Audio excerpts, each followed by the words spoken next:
Before you file for Social Security, stop and look at the whole household. You sit down to check your Social Security estimate. One amount shows up at 62, another amount shows up at full retirement age. Another amount shows up at 70, and now the question feels bigger than you expected. Because this is not just a retirement check. This is rent, medicine, food, car insurance, your spouse's doctor visits, and maybe the difference between working one more year or finally being done. Then people start giving advice. Take it now before it disappears. Never claim before 70. Just wait until Medicare. Just call Social Security. Then people start giving advice. Take it now before it disappears. Never claim before 70. Just wait until Medicare. Just call Social Security. So you call, you wait, you finally get through, and you still do not know what choice fits your life. Here is the truth. SSA can explain the rules, but SSA cannot decide whether your body can keep working. SSA cannot decide whether your spouse will lose health insurance. SSA cannot decide whether your savings will last. That part has to be matched to your real life. People turn this into a simple fight between 62 and 70. Take it early, wait forever, grab the money, get the bigger check. But real life is not that clean. Because there is another age in the middle that can change the whole decision, age 65. Not because 65 is full retirement age for most people today. For many people born in 1960 or later, full retirement age is 67. Age 65 matters because that is when Medicare usually enters the picture. So the real question is not only which Social Security check is bigger. The real question is, can I afford to wait? Can I stay insured? And what happens to my spouse if I stop working? That is where people get surprised. Because if you retire at 62, your Social Security may start. But Medicare may not. If you retire before 65 and lose your job health insurance, you may need COBRA, Marketplace coverage, Medicaid, or another plan to bridge the gap. And if your spouse is younger than you and is covered under your employer plan, your retirement could affect their health insurance too. That is why the best claiming age is not always the age with the biggest check. It is the age that protects your money, your health coverage, and your household. Let's make the math simple. Say your full retirement age amount is $2,000 per month. If your full retirement age is 67, claiming at 62 could reduce that check to about $1,400 per month. That is about $600 less every month. But you get checks earlier. If you claim at 65, that may help you line up with Medicare. But if your full retirement age is 67, 65 is still early for Social Security, so the check is still reduced. In this example, it may be around $1,733 per month. If you wait until full retirement age, you get the unreduced amount. That would be $2,000 in this example. If you wait until 70, delayed retirement credits can raise the check. For people born in 1943 or later, delayed credits are 8% per year. If your full retirement age is 67, waiting until 70 could raise a $2,000 benefit to about $2,480.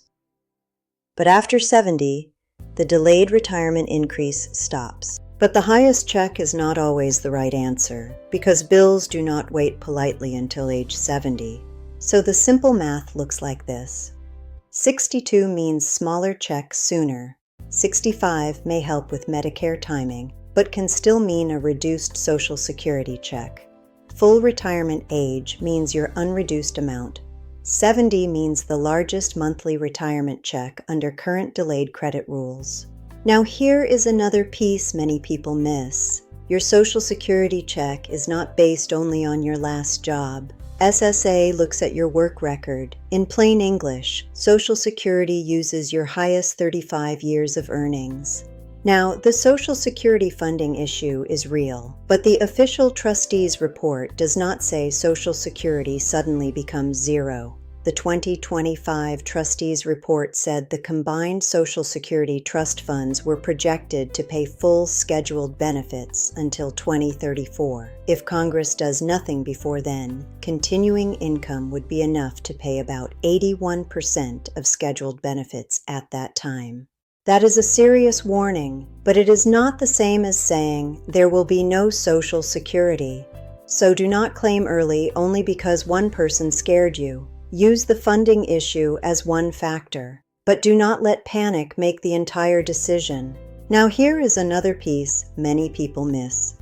Your Social Security check is not based only on your last job. SSA looks at your work record. In plain English, Social Security uses your highest 35 years of earnings. Past earnings are adjusted, so older wages are brought closer to today's value.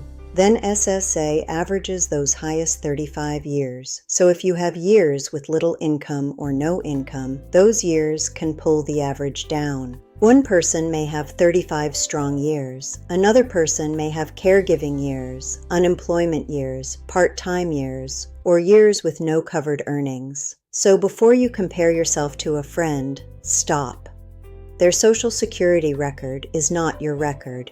Now let's talk about a rule that confuses a lot of people. You can work and receive Social Security retirement, but if you claim before full retirement age, there may be an earnings limit. That means if you earn too much before full retirement age, SSA may reduce or withhold part of your benefit. And if your earnings are not handled correctly, or the checks are not adjusted in time, you may later get an overpayment notice. That feels confusing because at the same time, working can also help your benefit later. Here is the clean way to understand it. Two separate things can happen. First, the earnings test. That can reduce or withhold benefits before full retirement age if your work income is over the limit. That sounds strange, but those are two separate rules. After full retirement age, work earnings no longer reduce your retirement benefit. But working after full retirement age does not always mean your benefit will increase. It only helps if that new year is strong enough to replace a lower year in your highest 35 years. Now here is another surprise. Your Social Security check may not be completely tax-free. It depends on your other income. If you have wages, a pension, IRA withdrawals, 401k withdrawals, interest, or other taxable income, part of your Social Security may be taxable. The IRS looks at your other income plus half of your Social Security.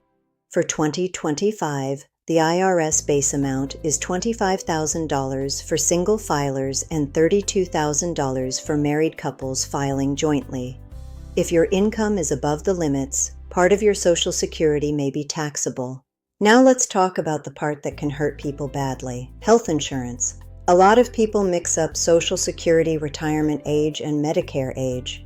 They are not the same thing.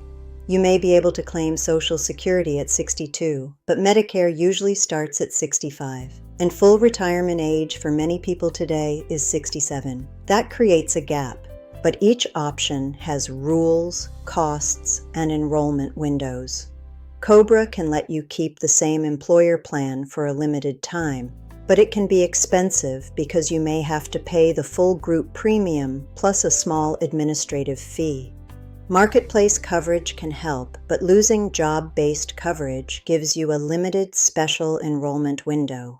If you stop working at 62 and lose employer coverage, you may need health insurance for about 3 years before Medicare. That could mean COBRA. That could mean marketplace coverage. That could mean Medicaid, if your income and state rules allow it. Medicaid may be possible if you qualify. This is why age 65 can become a bridge, not because 65 gives everyone full Social Security. It does not. But because 65 may help you avoid an insurance cliff. Let's use a simple example. This is not an SSA case. It is just a real lifestyle example. Meet Robert. Robert is 64. He is sitting in his parked car after work, still wearing his work badge. His knees hurt. He is tired of the commute. He looks at his Social Security estimate and thinks, Maybe I can just file. His full retirement age amount is $2,000. At 62, it would have been about $1,400. At 65, it may be around $1,733 because his full retirement age is 67. At 70, it may be around $2,480. So the math says waiting longer gives Robert a bigger check, but then his wife texts him, "If you retire, do I lose my health insurance?" That one message changes the whole decision. Robert's wife, Angela, is 62. She is covered under his employer health plan. Robert is almost Medicare age. Angela is not. Now Robert is not only asking, "How much is my Social Security check?" He is asking, "Can my wife still see her doctor? Can she afford her medicine? Would Cobra cost too much? Can she get a marketplace plan? Would Medicaid be possible?" Yes, the monthly check is lower, but food today matters, medicine today matters, housing today matters, peace today matters. The goal is not to win a math contest. The goal is to keep your life stable. Now let's be fair. Some people make viewers feel guilty for claiming at 62. Do not do that to yourself. Claiming at 62 can be reasonable. If you need the money now, if your health is poor, if you lost your job and cannot replace the income, if your body cannot keep working, if claiming keeps you from using high-interest debt, if your life expectancy is shorter and waiting may not pay off for you, yes, the monthly check is lower. But food today matters, medicine today matters, housing today matters, peace today matters. The goal is not to win a math contest. The goal is to keep your life stable. Waiting can also be powerful. If you are healthy, if you believe you may live into your 80s or 90s, if you have savings, a pension, work income, or a spouse's income, if your job still gives health insurance, if your spouse may need a higher survivor benefit later, then waiting can make sense. So if you start with a smaller check, the increase is added to a smaller base. If you start with a larger check, the increase is added to a larger base. That does not mean everyone should wait, but it does mean inflation is part of the decision. And for married couples, the claiming decision can affect what is left for the surviving spouse. That is why the question is not only, "How soon can I get money?"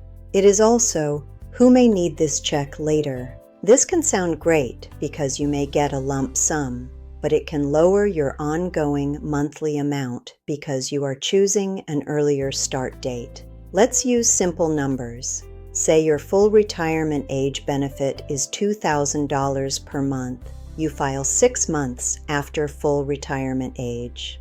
Option 1. You ask for 6 months retroactive benefits. That could give you about $12,000 now. 6 months times $2,000. But your ongoing check is based on the earlier start date. So in this simple example, it stays around $2,000 per month.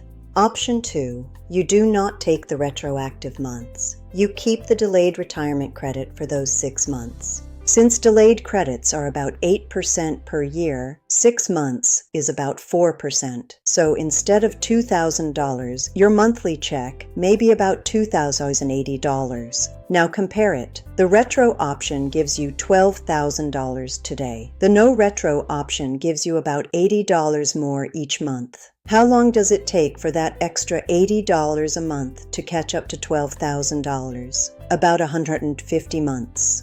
That is about 12.5 years. This is simple math before taxes, Medicare premium issues, inflation, COLA effects, and your personal cash needs.